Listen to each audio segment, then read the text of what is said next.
¿Usted se imagina verlo al Señor Jesucristo en gloria, cómo calma la tempestad, cómo da vista al ciego, al paralítico, cómo resucita a Lázaro, cómo es que él se encuentra con un centurión, un funcionario de Roma? Y este funcionario pues amaba a Israel, y los mismos judíos le dijeron: Señor, hazle el bien al hombre porque él ama a Israel.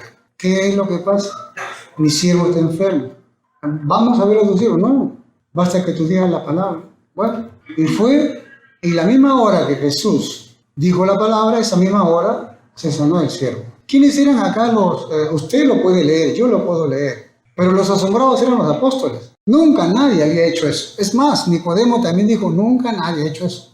Todos los escribas, todos los fariseos, los saduceos, ellos iban a verlo a Jesús y tenían un montón de preguntas. Tenemos que familiarizarnos un poquito con lo que ellos creían. ¿Y por qué discutían? Discutían porque buscaban la verdad. Y cada uno tenía su énfasis, cada uno tenía... Y por eso es que como no se ponían de acuerdo, iban donde Jesús. Y todos decían: habla como que tiene autoridad. Y a nadie hemos escuchado de esa manera. Había un discípulo muy prominente de Gilel, uno de los grandes rabinos de la época de Jesucristo, Nicodemo. Nicodemo había sobrepasado a todos. Nicodemo es un título que significa aquel que sobrepasa a todos. Y él fue a verlo a Jesucristo. Hubo un consenso en el Sanedrín. Dijeron: dejemos, si es de Dios y si no, va a desaparecer solito. Así sabían de Jesús. Nunca nadie había visto algo tan maravilloso, que no solamente fue cuando Jesús tuvo 30 años, sino que también cuando hizo su bar mitzvah a los 12 años, también asombró al Sanedrín, a todos los maestros, tanto que se quedó 3 días respondiendo los misterios de Dios. Este hombre que tiene esos poderes sobrenaturales y que tiene que ser el Mesías, el Rey de Israel, entonces se cumplen las profecías desde la perspectiva humana, en la cual llegó el tiempo en que Israel iba a ser los Estados Unidos de la época, ¿no? La nación prominente, donde todo el mundo tenía que venir a Israel a rendirle culto al Mesías. Todo el mundo se había imaginado ya que es el Mesías, pero desde la perspectiva humana, donde en su teología judía decían que ya se iba a acabar el mal, se iba a acabar la enfermedad, el hambre, el Mesías iba a dar solución a todos y íbamos a vivir en el paraíso. El tema era cuándo se manifestaba su reino. O sea, ¿cuándo era que venía con los millones de ángeles para manifestarse? Y la pregunta es: ¿quiénes iban a ser sus ministros? ¿Quiénes iban a formar parte de su séquito real? Ya los discípulos decían: somos los 12. Nos escogió el Rey de Reyes y el Señor de Señores. Se habían hecho un montón de ideas. Al extremo que en Mateo 20:20 se acerca la madre de los hijos de Zebedeo con sus hijos. La madre de los hijos de Zebedeo, o sea, con los nietos, toda la familia, ¿no? Y sí, se arrodillaron ante Jesús, ¿no? Y Jesús le dijeron: ¿qué desean? Ordena que en tu reino, o sea, cuando ya se sienten estos 2 hijos míos, el uno a la derecha y el otro a la izquierda. O sea, el uno tenía que ser el primer ministro y el otro tenía que ser el ministro de Economía y Finanzas. Jesús dijo: pero no saben. Pero van a participar de un reino, no de acuerdo a la mentalidad humana. Pero hasta ahí todo el mundo se hacía expectativa de Jesús, hasta que lo capturaron, lo torturaron, murió y se acabó la esperanza. Nadie tenía idea de que Jesús iba a resucitar. Oye, pero el que lo resucitó a Lázaro, si está enterrado, hermano. Lo mataron, lo enterraron, ahí estuvimos, ahí está su sepultura. Que de paso, si hubieran encontrado otra sepultura parecida a Jesús, ya sería la 4ª, ¿no? ¿Y ahora qué hacemos? Bueno, se nos acabó las expectativas, se nos cayó. ¿Jesucristo se nos cayó Jesucristo? ¿O se nos cayó el reino de Jesucristo que no lo queríamos hacer? Y todos estaban desilusionados, los apóstoles se fugaron, tristes, y se juntaron ahí, nadie se hablaba.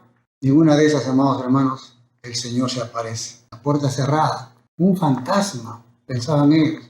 Y Jesús sabía los pensamientos de los corazones y dijo: no soy fantasma, un fantasma no se ve. Miren acá, toquen mi cuerpo, mis llagas. No salían del asombro. Y entonces fue así que, amado hermano, El Señor le dice, ¿hay algo para picar? ¿Algo para comer? ¿Un cuerpo glorificado que tenía hambre? ¿O es que Jesús estaba haciendo ahí, se encarnaba en nosotros para poder establecer un diálogo y ayudarnos en nuestra manera de pensar? Él sabía perfectamente que había comida, que había todo, pero la tristeza era tal que no les daba ganas de comer. La sorpresa era tal que no les daba ganas de nada. No sabían cómo reaccionar ante la presencia glorificadora, ante la resurrección del Señor Jesucristo. Nadie estaba preparado para eso. Y uno de los apóstoles dijo, sí, tenemos un pez asado y un panal de miel. Deme. Dice que Lucas 24:41, él lo tomó, comió delante de ellos y les dijo, estas son las palabras que les hablé estando aún con vosotros, que era necesario que se cumpliese todo lo que está escrito en mí en la ley de Moisés, en los profetas y en los salmos. Dice, entonces les abrió el entendimiento para que comprendiesen las escrituras. Aquí, amado hermano, este es para hacer un estudio teológico, porque acá interviene un montón de elementos. Los apóstoles no entendían todo el proceso de salvación, la vida de Jesús, no entendían cómo iba a ser.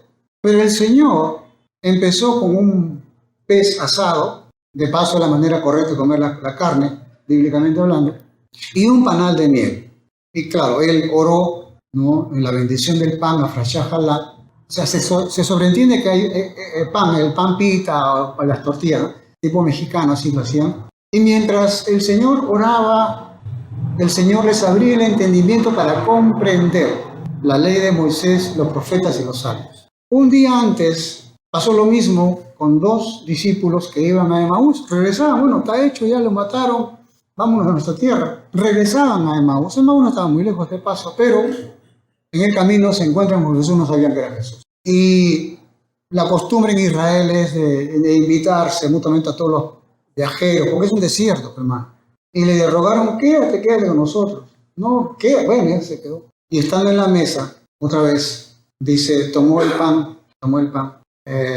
Acá en el origen dice, la frashaja, la bendición del pan. O sea, la palabra o la oración que Dios le dijo a Moisés que tenía que hacer de aquí en adelante cada vez que coman algo o cada vez que coman del fruto de la tierra. Y eso es producto de una desobediencia de Israel de no valorar la tierra prometida. Los espías, 11, hablaron mal de la tierra prometida. Y para que no hablemos mal de lo que Dios nos da, empezando de los alimentos, Dios ordenó que tenemos que orar por los alimentos, agradecer por los alimentos y además también encima hacer una ofrenda, o sea, parte del pan, llevarlo al sacerdote y si no hay, quemarlo en obediencia a Dios, en agradecimiento por lo que Él nos da. Se tiene un simbolismo, es de revalorar las cosas que Dios nos da. Dios nos ha dado tanto que no lo valoramos, hermano. Nuestra vida, nuestro entorno, la familia, el hogar, los hijos, todo nos ha dado Dios. Y entonces el Señor empezó a orar, y cuando dice que empezó a orar, tomó el pan, 1, lo bendijo, 2, lo partió y 3, lo dio. Dice, entonces, cuando el Señor hace eso, les fueron abiertos los ojos y le reconocieron. Mas él se desapareció de su vista y se decían el uno al otro. Y esté atento a esto, por favor. ¿No ardía nuestro corazón en nosotros mientras nos hablaba en el camino y cuando nos abría las escrituras? Con esto, amado hermano, una pequeña explicación y terminamos el culto. Pero no, hay mucho más todavía. Acá vemos el método, está escondido, también vemos el método de Dios, el de valorar lo que tenemos. Y Dios utiliza el simbolismo. Acá vamos a ver la miel. ¿Qué cosa es la miel? Tu palabra es dulce como la miel. De ahí la importancia de la palabra de Dios. Por eso que tenemos la obsesión, los cristianos, de leer la Biblia. ¿Por qué? Porque ahí eso fue la instrucción de Jesucristo. Porque el Señor nos abre el entendimiento para comprender las Escrituras, de tal manera que vamos a saber la vida de Jesús y nuestra vida en esta tierra. Y dice los discípulos de Maús decían que cuando estaban en la presencia del Señor les ardía el corazón, no entendían ellos. Y les ardía el corazón, dice, mientras nos hablaba en el camino, número 1. ¿Esto qué quiere decir, amado hermano? Que el Señor se da la molestia de ir en tu vida y en mi vida, donde estés, y hablar en el camino, hablarte permanentemente a través de todo lo que te sucede, de todo lo que te pasa. Sepa usted que cada cosa que le sucede, Dios le está hablando, Jesús le está hablando, para que usted entienda las Escrituras. Los testimonios de muchos hermanos y hermanas, tremendamente reveladores, decían, mientras yo estaba en pecado, Dios me hablaba. Fíjese a qué nivel, donde vayas, David decía, a las alturas, a los montes, en la profundidad, donde sea, tu espíritu estará conmigo. Porque si Dios te escoge, nunca te va a dejar. Y aquí el Señor, los mismos discípulos decían, ¿cómo ardía nuestro corazón? Primero, mientras Él nos hablaba en el camino, o sea, nos habla el Señor. De todas las cosas que te suceden, Dios te está hablando. Cosas negativas, cosas positivas, todo, absolutamente todo es un mensaje de Dios. La Biblia dice todavía que los cielos y la tierra cuentan su gloria. Todo, absolutamente todo nos habla del Señor. La Biblia está en cada rincón del planeta del universo, en cada molécula está. Los científicos van e inventan microscopios y lo más chiquito y ven a la molécula, a la célula que está vibrando. Dicen, ¿qué es lo que lo hace vibrar? Es nada más y nada menos que la energía de Dios. Y segundo, mientras caminamos en el camino, nos ardía el corazón. Y segundo, cuando nos abría las Escrituras. Amado hermano, el Señor te va a hablar a través de la Biblia. Mientras estábamos acá adorando a Dios, pasaba un hermano de otra congregación y me sacaba la Biblia, la palabra de Dios. La palabra de Dios, amado hermano, la Biblia, es útil para instruir, redarguir, reprender, exhortar, a fin de que el hombre de Dios sea enteramente preparado para toda buena obra. Por eso arranque usted con la Biblia. Me abúrrete de la Biblia, hasta que Dios te abre el entendimiento. En lo personal, eso fue tanto para mí, porque me aburría la Biblia. Iba a los cultos aburrido. Pero en ese medio de aburrimiento, vamos a insistir un poquito. Y en una prédica de un siervo de Dios, era como que si me hubieran destapado el cerebro, entendí las Escrituras, y de ahí, de los 17 años, no he parado hasta ahora. Y lo único que me he dado cuenta es que Dios es amor y yo soy un pecador. Nada más. Es bueno aprender.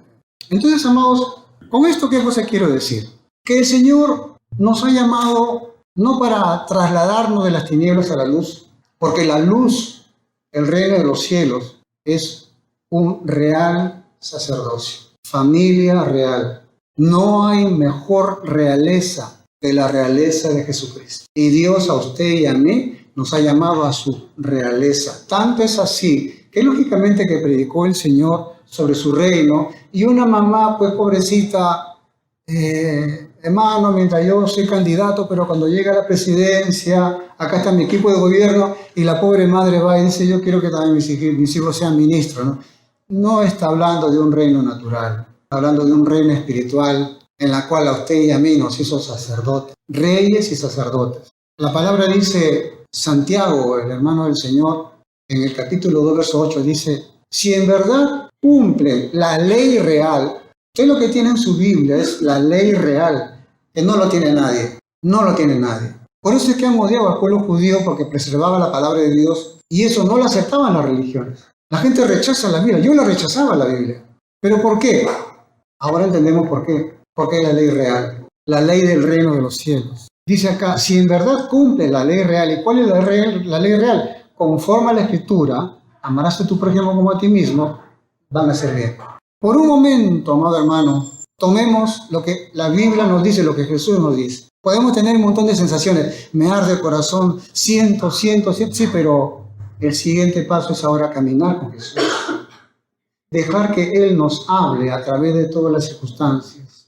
Hay una razón, hay un porqué de todas las cosas que nos suceden. El apóstol Pedro, capítulo 2, verso 9, y tenemos que verlo desde la vida de Pedro. Pedro, que quede claro, a los judíos, Pablo a los gentiles, no me mezcle las cosas, ¿sí? Claramente, Pedro lo mandaron, anda, ve a las ovejas perdidas de Israel, a los judíos, y el apóstol Pablo a los gentiles, y ellos lo dicen, yo apóstol llamado a los gentiles, o sea, por ahí no me mezcle las cosas. El apóstol Pedro, predicando a los judíos, veía que los que se entregaban a Jesús tenían una cualidad, una virtud, una transparencia, un cambio que no lo había podido hacer el judaísmo. Dicho de otra manera, el apóstol Pedro veía en vivo, veía en la realidad lo que el pueblo judío o la teología judía lo decía en utopía. Los sacerdotes, los levitas, hablaban y predicaban de una utopía. Mira que Dios hace esto, pero ¿cuándo se va a cumplir? ¿Cuándo el Señor va a tocar mi corazón? Para nosotros es fácil decir, Dios toca mi corazón. Sí, por supuesto que sí. Pero el pueblo judío no sabía lo que era eso. El pueblo judío solamente era cumplir la palabra, la misbot, nada más. Los judíos no sabían Biblia. Un grupito nomás sabían la Biblia. Un grupote, pero un grupito era de toda la población. Por eso que cada rato tenían que ir al templo, cada rato tenían que hacer las fiestas, cada rato tenían que guardar el Shabbat, cada rato tenían que levantarse temprano, lavarse las manos, comer comida kosher, cada vez tenían que separar en la cocina, tenían que separar los lácteos con las carnes, tenían que ver si la carne era kosher o no, si el pan era... O sea, todo el rato tenían que, a cada rato el pueblo judío hasta ahora, tienen que hacerles recordar cómo es vivir en una vida nueva, que hasta ahora no la tienen. En cambio, los que están en el reino de Dios tienen esa calidad, tienen esa cualidad de vivir en una nueva vida, que está en Cristo Jesús es nueva criatura. Y Pedro decía, lo que tanto nos hablaban y que no se cumplía nunca, en Jesucristo, aquel que se deja guiar por Jesús. Se transforma la gente conforme a la teoría que nos han enseñado y que nunca se cumple. En cambio, en Jesucristo sí se cumple la transformación. Y no solamente ello, sino que los hijos de Dios, los discípulos de Jesús, tenían una característica, tenían una virtud. ¿Cuál era? Parecerse a Jesús. Eran transformados, eran cambiados. Por eso es que, de acuerdo a lo que el apóstol Pedro veía en esas dos teologías, la teología judaica que no funcionaba, que era teoría muy buena, pero que no funcionaba, versus la teología del Mesías, que inmediatamente funcionaba transformando la vida de la gente. Y por eso es que sacó su conclusión. En la primera carta del apóstol Pedro, estando ya en la cárcel, decía 2:9, ustedes son linaje escogido, real sacerdocio, nación separada, nación santa, pueblo adquirido por Dios, para que anuncien las virtudes de aquel que nos llamó de las tinieblas a la luz. Si lo digo de paporreta no lo vamos a entender, pero vamos poquito a poquito. Pedro ve en todos aquellos, porque estando en la cárcel ya no predicaba, pero Dios levantaba predicadores, Dios levantaba apóstoles por todas partes. Y a Pedro le decían, mira, te presento a los hermanos de Antioquía, te presento a los hermanos de Éfeso, te presento a los hermanos... ¿De dónde salieron ustedes? Si nosotros éramos solamente 11 apóstoles nada más. No, Dios levantó acá, Dios levantó allá, Apolo. Se quedaba maravillado cómo el reino de Dios funciona automáticamente. Segundo, realmente Dios está haciendo un real sacerdocio. Porque Jesucristo es el sacerdote, ¿se acuerdan? Del orden de Melquisedec. Malkeino, rey, sede, justo. Un rey justo. Y quiere que sus discípulos también seamos justos, honrados, transparentes. Amén, gloria a Dios, está bien, eso se entiende. Pero dice acá, este real sacerdocio, estos súbditos del rey, esta nación santa, este pueblo adquirido por Dios, dice que va a anunciar las virtudes. ¿Qué cosas son virtudes? Cualidades. ¿De dónde viene eso? Del carácter. Este pueblo adquirido, esta nación santa, este real sacerdocio, va a anunciar con su testimonio, con su carácter, con su forma de ser, el Evangelio de Jesucristo. Para que anuncien las virtudes de quién, de Jesucristo, que nos llamó de las tinieblas a la luz. O sea, tranquilamente los discípulos de Jesús, en su vida podemos ver dos vidas, la antigua y la nueva. Aquella que era de las tinieblas y ahora aquella que es la del reino. Y la característica, la cualidad, la virtud, el carácter del reino es amor, gozo, ¿verdad? Del cual todos estamos peleando y luchando para ser así como Jesús. Juan, el apóstol, coincidiendo en esta revelación, decía en Apocalipsis capítulo 1, verso 6, y nos hizo real sacerdocio para Dios su Padre.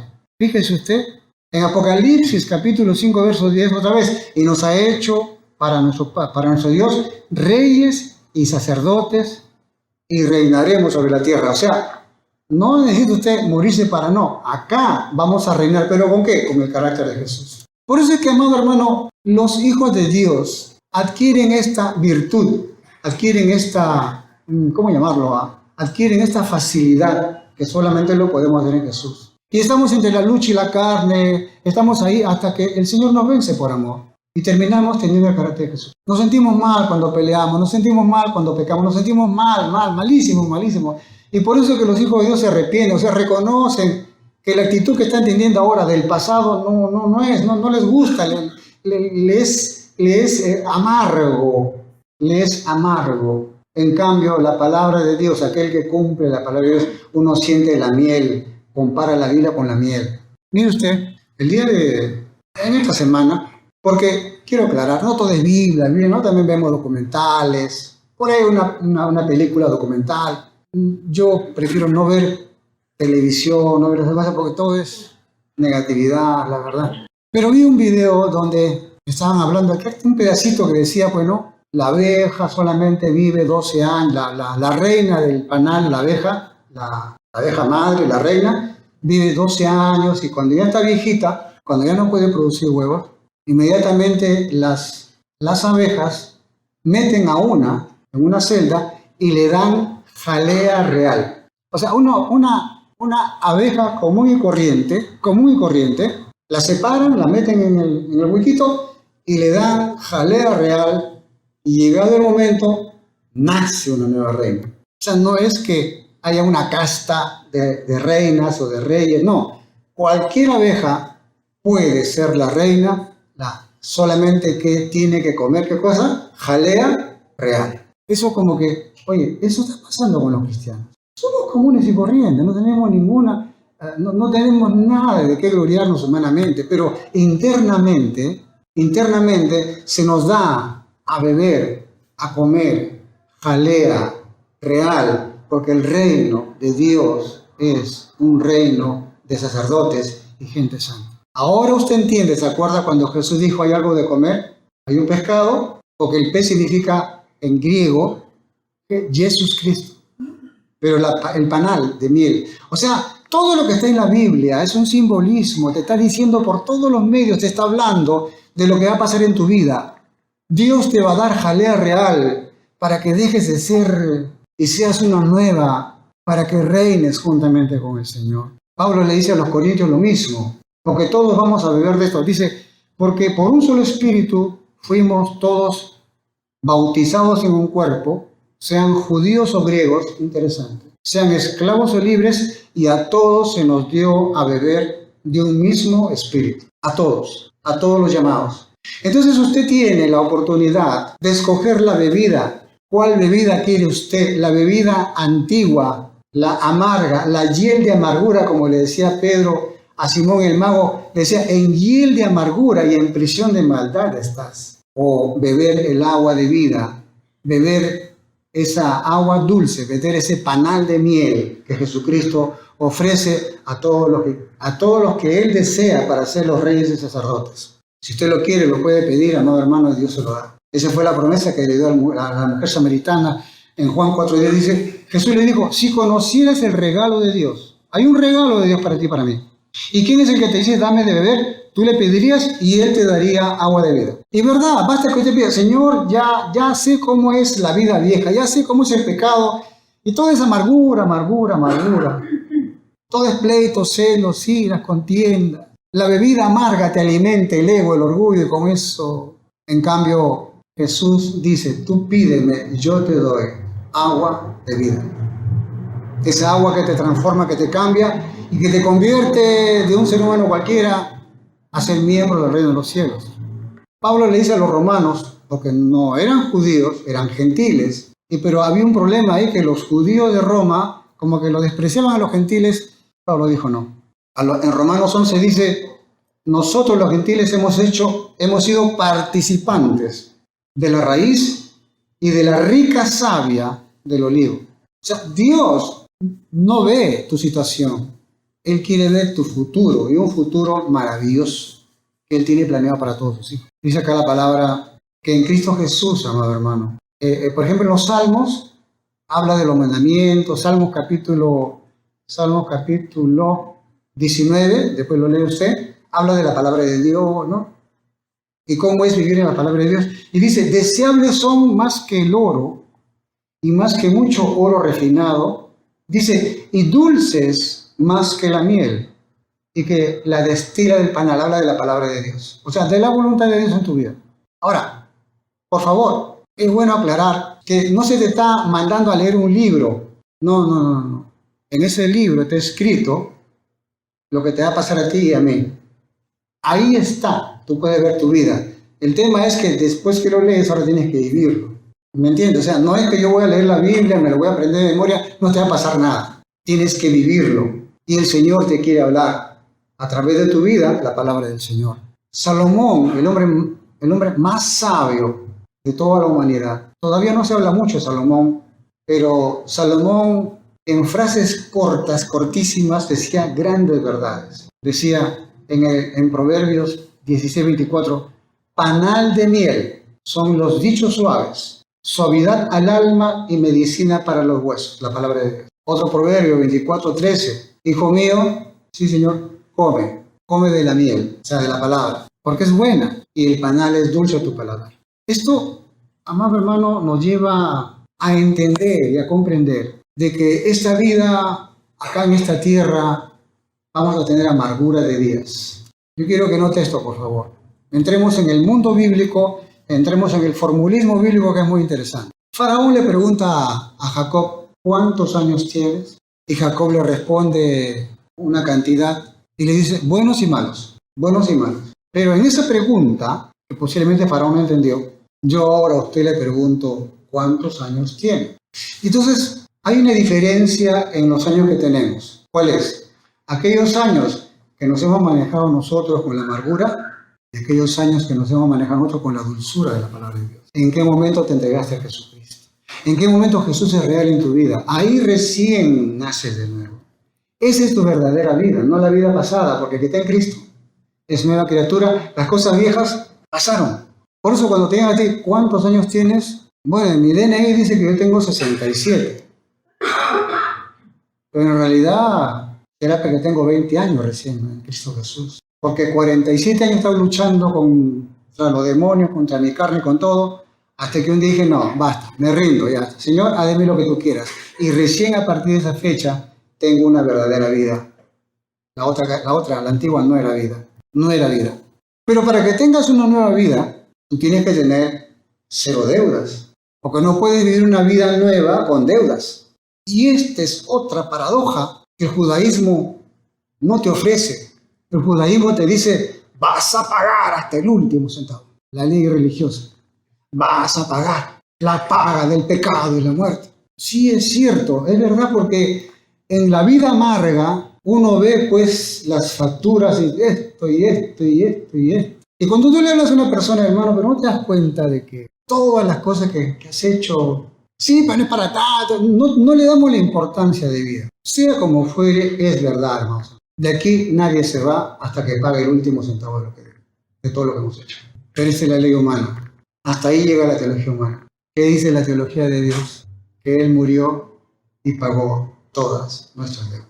Que la muerte y resurrección de Jesús, que la vida de Jesús, que la sangre de Jesús nos ha dado la virtud de ser redimidos. Redimido significa, ¿no? Es un término, insisto, es un término contable, es un término legal. Redimido significa que se te ha pagado la deuda. Redimido significa que ya estabas condenado, que te iban a meter a la cárcel y ibas a pagar hasta el último centavo, y en eso viene un redentor. Y dices, no, yo voy a pagar todo, ese señor que quede libre. Por eso Jesús decía, vete y no peques más, o sea, no te endeudes más. Y cosa que ahora sí puedo tener la seguridad y la confianza en que mi Señor va a suplir todas mis necesidades y todas mis deudas. ¿Se acuerda el Padre Nuestro? Hágame recordar. Padre nuestro que estás en los cielos, santificado sea tu nombre. Venga a nosotros tu reino, hágase tu voluntad, cielos y en la tierra. ¿Qué más? El pan nuestro de cada día, dánoslo hoy. ¿Y qué más? Usted le está diciendo, ¿tú quieres que te perdone tus deudas? tú tienes que perdonar la deuda de los demás. Pero sí, en el reino de los cielos, en virtud de lo que tú perdonas, se te es perdonado. Dios te da la oportunidad. Hijo, yo te perdono, ya, te tienes que perdonar. Porque tienes que tener la misma actitud de yo. Yo te perdono, tú perdonas. Ah, no. Y yo quiero decirle que esto es un ejercicio para mí. Porque uno tiene deudas acá o tiene compromisos allá.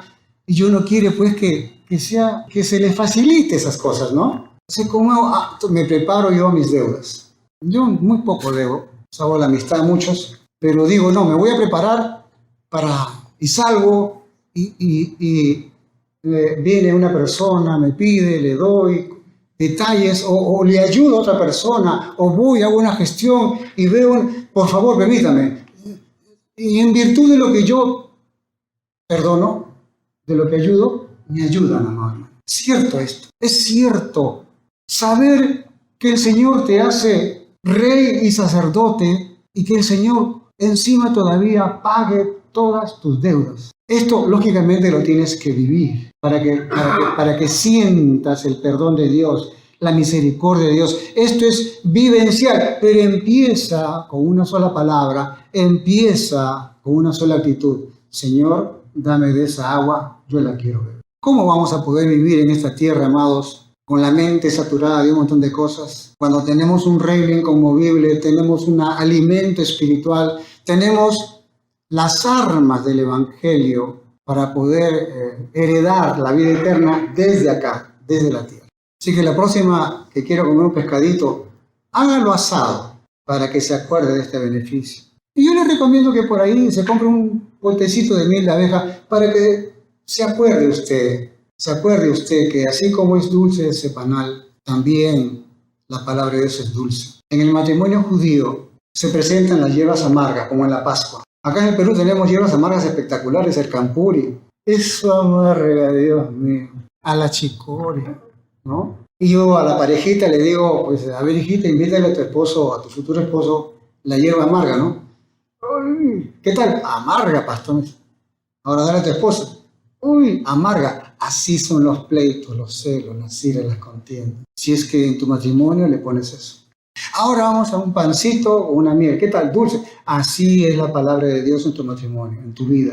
Pero que la palabra de Dios sea la que te dé. No te olvides. El Señor, caminando con los discípulos de Maús, dice que les abría el entendimiento. Les enseñaba la palabra. O sea, les hacía entender la Biblia de tal manera que ya esto no está escrito acá, sino ahora está escrito en mi corazón, en mi vida.